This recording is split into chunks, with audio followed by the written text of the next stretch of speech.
washed people. Celtics Shaq, Polo G, Wolf Tunes YT. What? Who put that in the script? That's never gonna happen.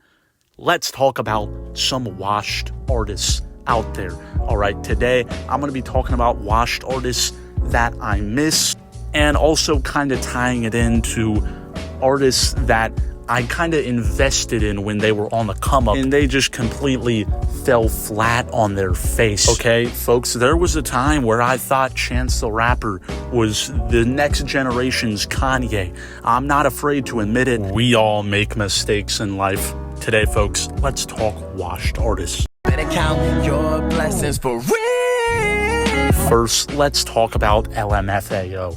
Now, you might not think you know these guys, but you definitely do. Party Rock is in the house tonight. Sorry for Party Rockin'. If you were like conscious in 2011, you probably heard their hit songs probably a little too much.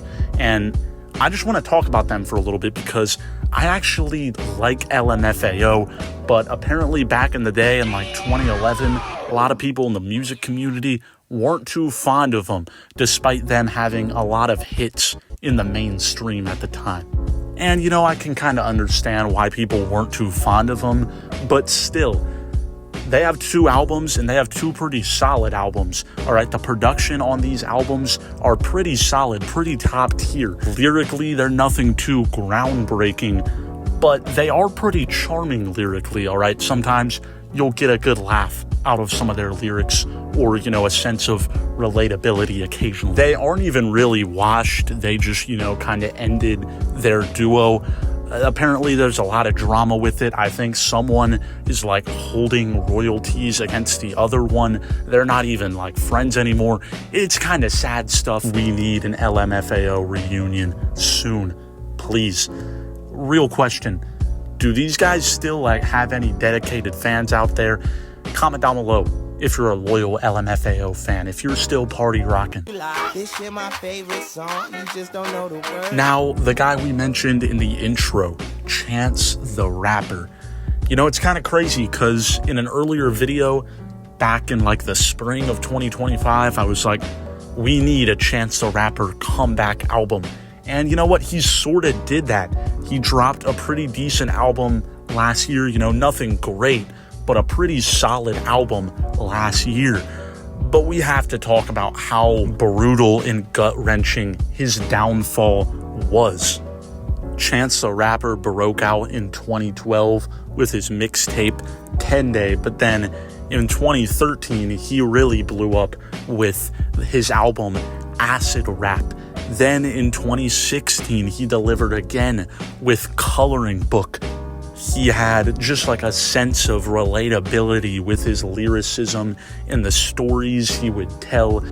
His melodic vocals just kept people coming back for more. He had a dedicated fan base. He won a Grammy, and he wasn't even signed to a label yet.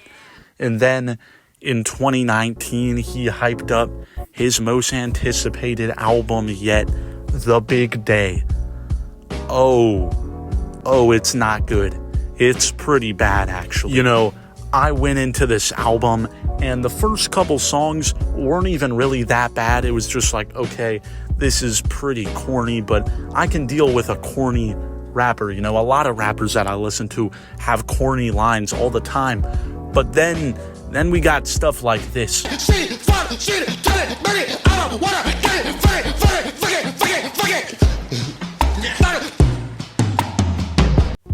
You also can't talk about this album without talking about the hit song from that album. Yes, there was a hit song, Hot Shower. That song that blew up on the early TikTok days. You know, I got muscles like Superman's trainer. That song.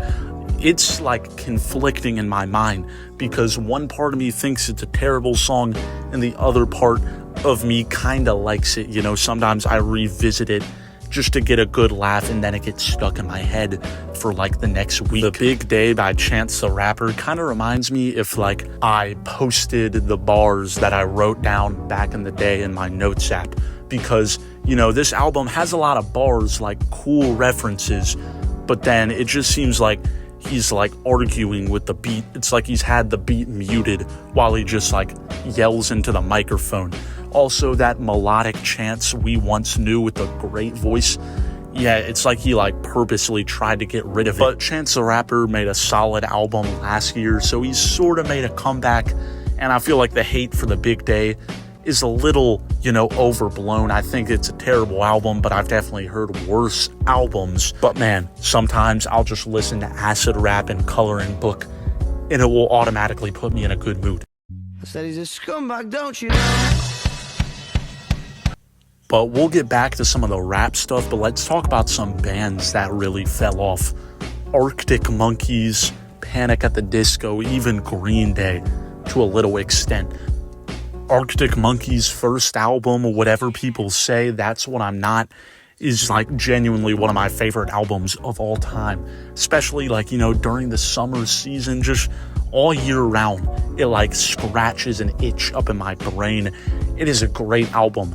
From then on, they really don't have much, even though they became so popular and they have so many hits. I'm happy for them, but they never really reached the pinnacle that was whatever people say I am. That's what I'm not.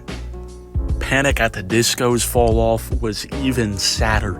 All right, A Fever You Can't Sweat Out, Death of a Bachelor, they were cooking, and then kind of just transformed into like music you would hear at an Urban Outfitters, like while you're in the changing room.